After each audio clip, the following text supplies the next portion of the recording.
दोस्तों सोचा था कि जियो का एयर फाइबर कनेक्शन लूंगा और जहां जाऊंगा आसानी से कैरी करते हुए इंटरनेट का आसानी से इस्तेमाल कर पाऊंगा, लेकिन ऐसा नहीं है।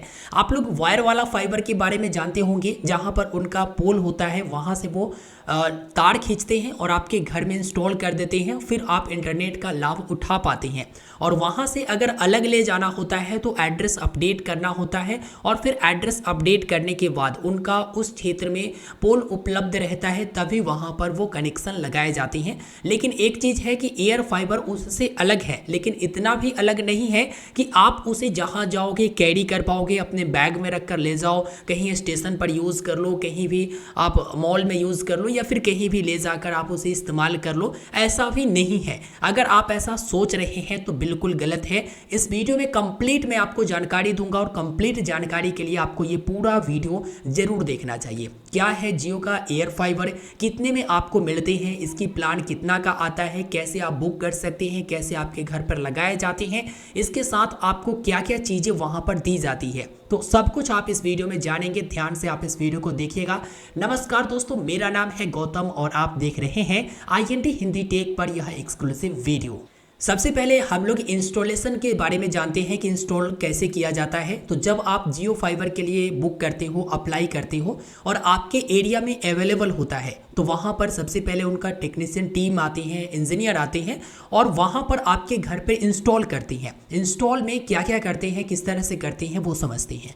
एक आउटडोर यूनिट होता है जो आपके घर के ऊपर, छत के ऊपर लगाए जाते हैं, या फिर कहीं साइड में आप पोल के पास भी लगवा सकते हैं। तो आउटडोर यूनिट होता है, वह आउटडोर यूनिट नेटवर्क को देखकर ही लगाए जाते हैं। पास में जियो का टावर है, 5G कनेक्टिविटी अच्छा आ रही है, तो वहाँ पर वो आउटडोर यूनिट उसी तरफ से उसी तरह घुमाकर लगाए जाते हैं। जिस तरह से आप लोग घर में अपने छत के ऊपर डिश टीवी का जो छत्ता है वो लगाते होंगे, और वहाँ से सीधे जो कनेक्शन है वो सेटअप बॉक्स में जाता है, और फिर वहाँ से आप लोग टीवी में ले जाकर देखते हो, वॉच करते हो। तो उसी प्रकार से आउटडोर यूनिट लगाया जाता है। ये जो आउटडोर यूनिट है ना, वो वही लेकर आते हैं, और आउटडोर यूनिट में एक जियो का सिम कार्ड लगता है, और उसी सिम कार्ड की मदद से नेटवर्क को खींचे जाते हो। नेटवर्क खींचने के बाद आउटडोर यूनिट से ही राउटर में जाता है। तो आपको एक आउटडोर यूनिट वहाँ पर मिलते हैं जो छत पर आप इंस्टॉल करवा सकते हैं। उसके बाद एक लैन केबल मिलता है। लैन केबल में 8 वायर वाला केबल होता है, और आउटडोर यूनिट से उसे आपके घर तक, घर के अंदर जहाँ पर आप कनेक्शन लगवा रहे होते हैं, वहाँ पर बाकायदा वो बहुत अच्छे से लगा जाता है। और वो जो लैन है ना, वो सीधे अडाप्टर में चला जाता है। एक अडाप्टर मिलता है, और अडाप्टर की खासियत ये है कि वो वहाँ से बिजली भी प्रोवाइड करती है और वहाँ से इंटरनेट भी वो प्रोवाइड करती है। अडाप्टर में एक साइड देखोगे कि वहाँ पर आपके जो बिजली वाला बोर्ड है वहाँ से वो कनेक्ट होता है, और वो अडाप्टर में से 2 वायर निकलता है। एक लैन केबल जो कि सीधे राउटर में चला जाता है, इंटरनेट प्रोवाइड करता है, और उसके बाद एक और केबल होता है। उस केबल में से भी 2 वायर निकलते हैं, जो एक राउटर को लाइन देता है और दूसरा जो है आउटडोर जो यूनिट लगाया जाता है उसे लाइन देता है। ठीक है, अब यहाँ पर आप समझिए कि ये जो अडाप्टर है ना, इसी में सारा खेल है। अडाप्टर में आप बिजली वाला बोर्ड में लगा दिया अडाप्टर को, इस तरफ से आपने लगाया, दूसरे तरफ से वहाँ पर 2 वायर खींचे जाते हैं। 2 में से एक लैन केबल होता है जो कि इंटरनेट प्रोवाइड करता है, और दूसरा जो एक केबल रहता है मोटा वाला, उसमें से भी आगे 2 वायर निकलते हैं, जो एक राउटर को लाइन देता है डीसी वाला, और दूसरा जो है वहाँ पर आउटडोर यूनिट लगाया जाता है उसे देता है।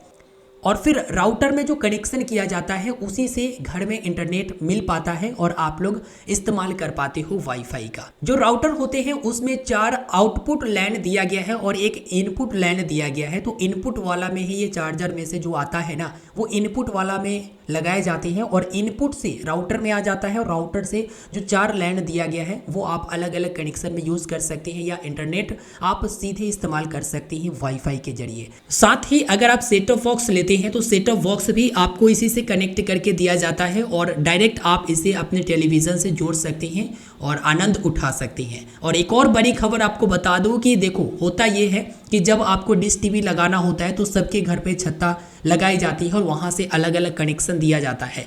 लेकिन अब ये हो रहा है कि जो आउटडोर यूनिट लगाया जाएगा ना, उससे 7 अन्य लोगों को भी कनेक्शन दिया जा सकता है। मतलब एक मोहल्ला में अगर वो आउटडोर यूनिट लगाया गया तो उससे 7 घरों में अगर लेना चाहे वो कनेक्शन तो लगा सकते हैं। अब आप सोच रहे होंगे कि जो मैं रिचार्ज करूंगा उसी से सबका चलेगा और फिर उसी से मैं पैसा ले लूंगा, तो ऐसा नहीं है, सबका अलग अलग होगा। जो सिम कार्ड लगाया जाता है वो पर्सनली सिम कार्ड आपका नहीं होता है, वो जियो की तरफ से ही लगाया जाता है और उसी से सभी को वहाँ पर इंटरनेट मिल पाती है।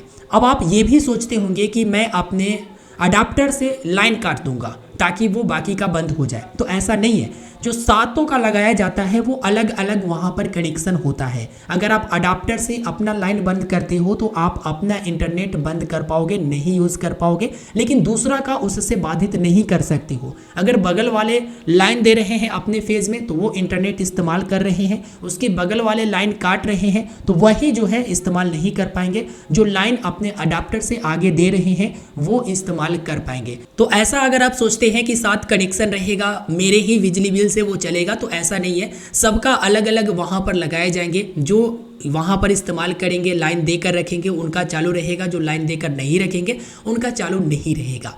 तो अभी तक आप समझ गए कि इंस्टॉलेशन की प्रोसेस क्या है और क्या क्या चीज़ें दी जाती है। अब आप बताओ, उतना तामझाम लेकर, आउटडोर यूनिट लेकर, उसके बाद अडाप्टर लेकर, फिर राउटर लेकर आप कहाँ कैरी कर पाओगे आसानी से? फिर आप अलग जाओगे तो वहाँ पर इंस्टॉल कराना पड़ेगा। तो इस तरह से इसे आसानी से आप कैरी नहीं कर सकते हैं। हम लोग भी सोचे थे कि एक छोटा सा डिवाइस रहेगा जिसे जहाँ मन वहाँ लेकर जाएंगे और इस्तेमाल कर पाएंगे, लेकिन ऐसा नहीं है। इंटरनेट स्पीड के बारे में बात करूँ तो जो आप प्लान चुनते हो उसके अकॉर्डिंग बढ़िया इंटरनेट स्पीड आपको देखने को मिलता है। चूँकि ये 5G कनेक्टिविटी के साथ आता है तो इंटरनेट का स्पीड बहुत अच्छा यहाँ पर कहा जा सकता है।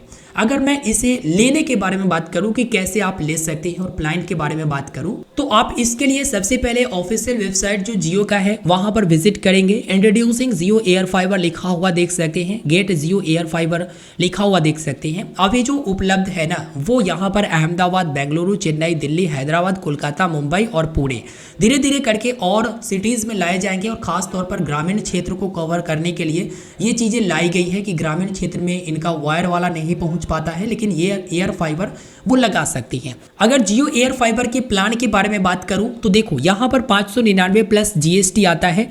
6 या 12 महीने का प्लान आपको लेना पड़ेगा जो नए कस्टमर है उनके लिए।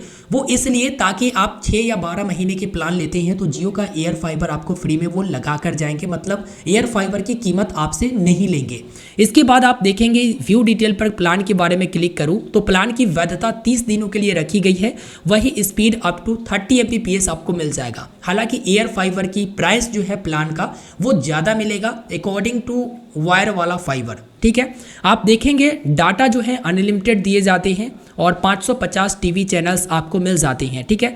डाटा अनलिमिटेड, लेकिन इसमें आप देखेंगे तो कैपिंग भी कई जगह सुनने को मिली है कि 1000 GB तक कैपिंग रखी गई है। इसके बाद दूसरा जो प्लान है वो 899 रुपया का है, प्लस सभी में GST लगा हुआ है। ये भी 6 या 12 मंथ का प्लान लेना पड़ेगा, नए कस्टमर होते हैं।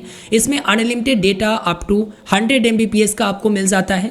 उसके बाद 30 दिन की इसकी भी वैधता है, आप देख पाएंगे। इसके बाद 1199 रुपया प्लस GST आप देते हैं। इसमें भी नए कस्टमर के लिए 6 महीने और 12 महीने, 6 महीने या 12 महीने के प्लान आप लीजिए, जिसमें व्यू डिटेल पर क्लिक करेंगे। ये भी 30 डेज का है up to 100 Mbps। Unlimited data की बात की गई है, 550 प्लस टीवी चैनल्स जिसमें Disney plus, Hotstar, Amazon Prime, Netflix सम्मिलित है। आप देखेंगे एयर फाइबर मैक्स भी लाया गया है जिसमें 1499 रुपया प्लस GST। ये भी 6 या 12 महीने के लिए जो नए कस्टमर है वो इस प्लान को लेंगे और व्यू डिटेल पर क्लिक करेंगे तो प्लान की वैधता 30 दिनों के लिए। हालांकि ये कमर्शियल यूज़ में आ जाता है, मतलब आप इंटरनेट अनलिमिटेड इस्तेमाल कर पाते हैं अप टू 300 Mbps के अनुसार से, बहुत बढ़िया, ठीक है। और यहाँ पर आपको सब्सक्रिप्शन भी इसमें मिल जाता है अमेजॉन प्राइम वगैरह का, यानी 550 प्लस टीवी चैनल्स आपको मिलते हैं। उसके बाद 2499 प्लस GST, इसमें भी आप देखेंगे तो 30 दिन की वैधता up to 500 Mbps unlimited data आपको प्रोवाइड की जाती है। 3999 प्लस GST, इसमें आप देखेंगे तो अप टू 1 Gbps के अनुसार से अनलिमिटेड डेटा 30 दिन की वैधता के साथ आपको मिल जाती है। अब इसमें आप ये मत सोचिएगा कि अनलिमिटेड डेटा लिखा हुआ है तो आपको सिर्फ 1000 GB तक ही मिलेगा, नहीं।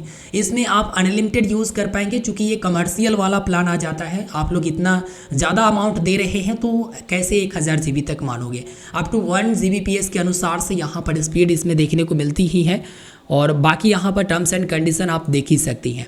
तो अब लेने के लिए एयर फाइबर आपको करना क्या होगा, तो एयर फाइबर लेने के लिए आपको गेट जियो एयर फाइबर पर आपको क्लिक करना होगा। एक बात और मैं आपको बताना भूल गया था, जब आप एयर फाइबर कनेक्शन लगवाते हैं तो इंस्टॉलेशन चार्ज 1000 लिखी जाती है, 1000 बताई जाती है। लेकिन जो भी आप प्लान एयर फाइबर का लेते हैं नया यूज़र, जो कि मैंने आपको बताया 6 महीने या 12 महीने के लिए ले सकते हो, तो 12 महीने के लिए आप प्लान लेते हैं तो जो इंस्टॉलेशन चार्ज 1000 वाला है वो माफ़ कर दिया जाता है, यानी देना नहीं पड़ता है, वो माफ़ कर दिया जाता है। तो ये चीज़ें आप ध्यान में रखेंगे। तो गेट जियो एयर फाइबर पर जब आप क्लिक करते हैं तो इसके बाद आपको कुछ डिटेल्स फिलअप करनी होती है, जिसमें आप mobile number, pin code, installation address डालते हैं, ठीक है। यहाँ से लोकेशन को भी ऑन कर सकते हैं। उसके बाद फ्लैट नंबर डालते हैं, अपना नाम डालते हैं और प्रोसीड करते हैं। जब आप प्रोसीड करते हैं तो एक OTP यानी 1 टाइम पासवर्ड आपके मोबाइल नंबर पर भेजे जाते हैं। जब आप OTP डालते हैं तो ऑटोमेटिक ये सबमिट हो जाता है। सबमिट होने के बाद यहाँ पर लिखा जा चुका है कि बहुत जल्द आपके एरिया में मैं सर्विस लेकर आ रहा हूँ, यानी अभी मेरे एरिया में सर्विस अवेलेबल नहीं है। जब अवेलेबल हो जाएगा तब ये नोटिफाई करा देंगे। इस तरह से आपके एरिया में अगर सर्विस अवेलेबल है तो आप ऑनलाइन ही बुक कर सकते हैं, कोई दिक्कत परेशानी नहीं होगा। कंप्लीट जानकारी मैंने इस वीडियो में आपको दे दिया है। अगर एयर फाइबर लगवा लेते हैं, बाद में हटवाना है तो दिक्कत नहीं होता है, आप पूरा बिल क्लियर कर लेते हैं, उसके बाद आप आसानी से उसे हटवा सकते हैं, जो कि कस्टमर केयर को भी कॉल कर सकते हैं कि ऐसे कनेक्शन मैंने लगवाया था, उसे हटाना है, तो वो इजीली हटा देते हैं। इस प्रकार से आप एयर फाइबर कनेक्शन लगवा सकते हैं और सब कुछ मैंने आपको इस वीडियो में जानकारी दे दिया। उम्मीद करेंगे आपको ये वीडियो पसंद आया होगा। वीडियो को लाइक कर दीजिएगा, अपने दोस्तों तक शेयर कर दीजिएगा और चैनल पर नए होंगे तो सब्सक्राइब जरूर कीजिएगा। धन्यवाद।